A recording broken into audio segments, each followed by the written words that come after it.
सत्ता सौंपने को फिर से देश की सत्ता सौंपने का निर्णय लिया है, कोई संदेह नहीं होना चाहिए।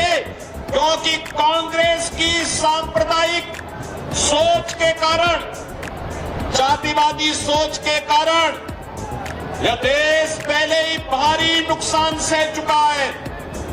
कांग्रेस देश की सुरक्षा के साथ खिलवाड़ करने वाली पार्टी है, आपकी आस्था के साथ खिलवाड़ करने वाली पार्टी है। और कांग्रेस को आज आप नए भारत में देख रहे होंगे, आज तो कहीं थोड़ा सा जोर से पटाखा फटता है तो पाकिस्तान सफाई देता कि मेरा हाथ नहीं है। लेकिन बहनों और भाइयों, कांग्रेस के समय में आतंकवादियों को बिरयानी खिलाई जाती थी और अयोध्या में राम के लिए कहा जाता था कि राम पैदा ही नहीं हुए। हमारी आस्था के साथ खिलवाड़ किया जाता था। बहनों और भाइयों, जो हमारी आस्था को सम्मान नहीं कर सकते, राष्ट्रीय सुरक्षा को सुदृढ़ नहीं कर सकते, हमारी विरासत और विकास की यात्रा में हमारे साथ सहभागी नहीं बन सकते, उन्हें सत्ता में आने का कोई अधिकार नहीं होना चाहिए।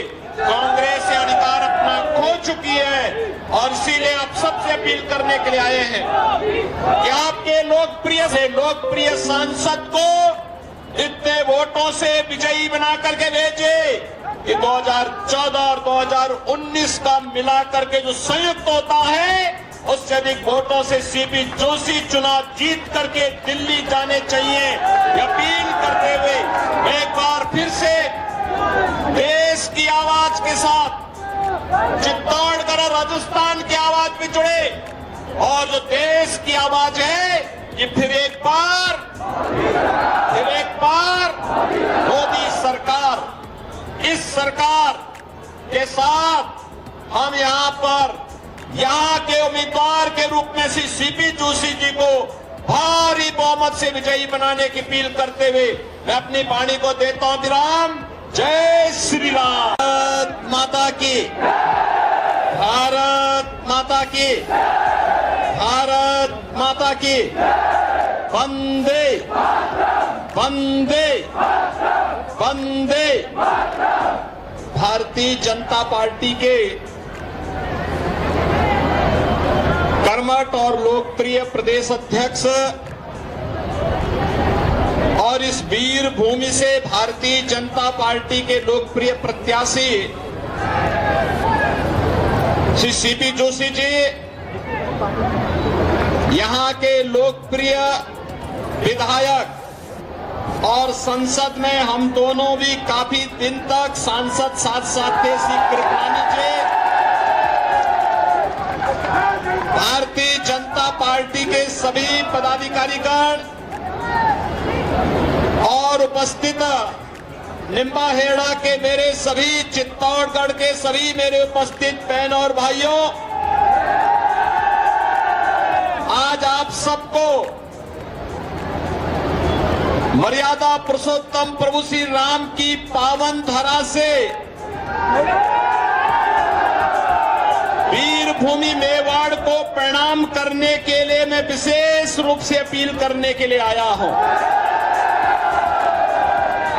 बहनों और भाइयों, इस धरा का इतिहास है कि यह राष्ट्रवाद के मुद्दे से कभी विचलित नहीं हुआ।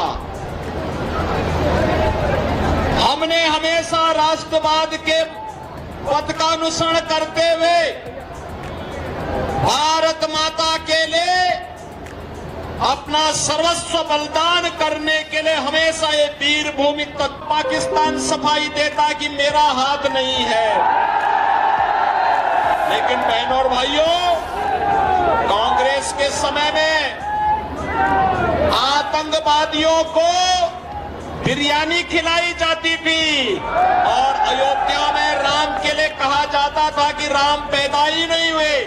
लेकिन हमारी और भाइयों खिलवाड़ किया जाता था। कांग्रेस के समय में जो हमारी आस्था को सम्मान नहीं कर सकते, राष्ट्रीय सुरक्षा को सुदृढ़ नहीं कर सकते, हमारी विरासत और विकास की यात्रा में हमारे साथ सहभागी नहीं बन सकते, उन्हें सत्ता में आने का कोई अधिकार नहीं होना चाहिए।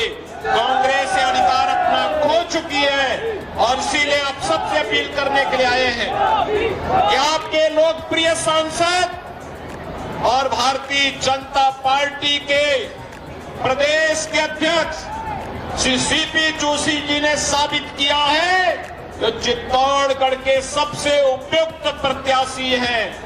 बहनों और भाइयों, अभी भारतीय जनता पार्टी की प्रदेश में सरकार बनी, सीपी जोशी जी के नेतृत्व में जो कार्य हुआ वो अद्भुत कार्य है। और 2014 में हम दोनों साथ साथ सांसद थे, तब भी जोशी जी कहते थे कि आपको चित्तौड़गढ़ चलना है। मैंने कई बार प्रयास किया। बहनों और भाइयों, हम लोग आज यहां पर आपसे अपील करने के लिए आए हैं और मैं संपूर्ण चित्तौड़गढ़ की जनता से अपील करूंगा कि अपने लोकप्रिय सांसद को इतने वोटों से विजयी बना करके भेजे कि 2014 और 2019 का मिलाकर के जो संयुक्त होता है उससे अधिक वोटों से सीपी जोशी चुनाव जीत करके दिल्ली जाने चाहिए। ये अपील करते हुए एक बार फिर से देश की आवाज के साथ चित्तौड़गढ़ और राजस्थान की आवाज भी जुड़े और जो